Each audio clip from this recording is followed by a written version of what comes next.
Bem-vindos! Hoje vamos mergulhar de cabeça no mundo alucinante do bobsled.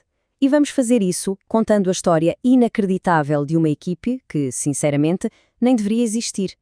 Para começar, fica uma pergunta que parece simples, mas que na verdade é super complexa. Como é que se treina para um esporte de inverno num país que praticamente não tem neve? Pois é, esse é o grande paradoxo, o coração de toda a jornada da equipa brasileira de bobsled. E pensem só nisto, para o Edson Bindilati, um piloto super experiente, 5 vezes atleta olímpico, tudo começou com uma dica de filme. Sim, isso mesmo, alguém disse para ele, assiste Jamaica abaixo de zero. E foi assim que nasceu uma das carreiras mais improváveis da história dos esportes de inverno. Ok, então vamos entender melhor que esporte é esse. O que é, afinal, o bobsled?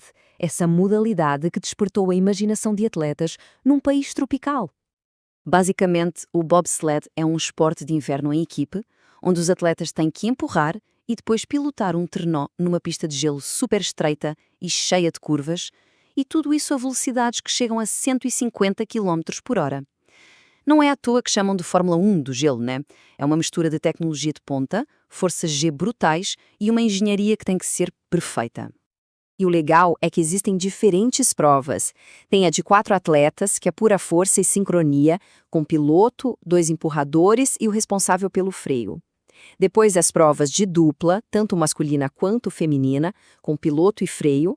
E mais recentemente o monobob, só para mulheres, onde a atleta faz tudo sozinha, empurra, pilota e freia. É um teste incrível de habilidade individual. E é aqui que a gente entende o nível de habilidade que isso exige. O próprio Edson explica, pilotar a 150 km por hora não é sobre dar viradas bruscas no volante, sabe? É o contrário, são movimentos mínimos, quase invisíveis. Um movimento maior, segundo ele, é só para corrigir um erro, é pura precisão. Então, vamos analisar a anatomia de uma descida. Porque numa corrida de bobsled, cada milissegundo, cada momento é absolutamente crítico. Toda descida, para ser perfeita, tem 3 fases-chave. Primeiro, o arranque, que é uma explosão de força. Os primeiros 50 metros são um sprint. Todo mundo em sincronia para dar o máximo de impulso para o trenó. Depois vem a pilotagem, a busca pela linha perfeita nas curvas para não perder velocidade. E por último, a chegada. O freio só pode ser acionado depois de cruzar a linha final. E esse arranque, ele é tão, mas tão crucial, que muitos atletas vêm do atletismo, como o próprio Edson, mas não é a mesma coisa. No atletismo, o foco é acelerar o próprio corpo. Aqui é preciso acelerar o corpo e um trenó que pesa 1 tonelada. A técnica é outra, o posicionamento dos pés, tudo muda para conseguir empurrar essa massa toda para a frente. E olha só, a vitória não é decidida numa única descida. De jeito nenhum. O que conta é o menor tempo somado de 4 descidas disputadas em 2 dias. Ou seja, não adianta ser bom uma vez, tem que ter uma consistência absurda. E aí vem o detalhe mais maluco de todos. Depois de quase 4 minutos de competição somados, a diferença entre a glória, uma medalha de ouro, e ficar de fora do pódio, em 4º lugar, pode ser isso aí. 1/100º de segundo. É surreal. E é essa margem, essa diferença mínima, que faz os desafios da equipa brasileira parecerem uma montanha quase impossível de escalar. Vamos colocar em perspectiva. Eles não têm uma pista de gelo no Brasil para treinar. A temporada deles é curta, só de outubro a março, e sempre fora do país. Enquanto isso, as outras nações treinam o ano inteiro. E nem vamos falar do acesso a equipamentos. Muitas vezes eles competem com trenós alugados e lâminas emprestadas. É uma luta contra os elementos e contra tudo. Mas é exatamente por isso que o que eles fizeram é tão espetacular. Como o Edson mesmo disse sobre as Olimpíadas de 2022. Eles foram finalistas olímpicos. E o detalhe, com um trenó alugado e lâminas emprestadas dos Estados Unidos. Eles não foram só participar. Eles foram para brigar com os melhores do mundo e conseguiram. A pergunta que fica é, como? Como eles conseguiram diminuir essa distância para os gigantes do esporte?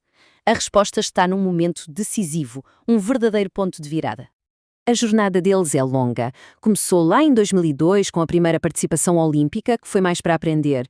Mas o grande salto, a virada de chave, como eles chamam, aconteceu por volta de 2015. Chegaram treinadoras britânicas que mudaram tudo: disciplina, nutrição, estratégia. E os resultados vieram.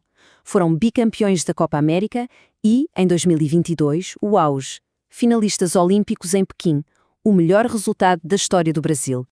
E agora, o Edson, com toda essa bagagem, está focado no futuro. A missão dele é passar todo esse conhecimento conquistado com tanto suor para uma nova geração que está chegando. Esse é o impulso da nova geração. O veterano Edson Bindilate agora é técnico e está treinando atletas como o André Luiz Silva, que veio do basquete com os olhos postos nas Olimpíadas de Inverno de 2026 e 2030. O legado está sendo escrito agora, em tempo real. No fim das contas, fica a reflexão. Qual é a diferença entre só ter um sonho e realmente construir um legado? Para a equipe de bobsled do Brasil, a resposta parece estar numa mistura de inspiração que veio de um filme, um trabalho duro que desafia a lógica e uma coragem imensa de criar um caminho no gelo, vindo de uma terra onde o que reina é o sol.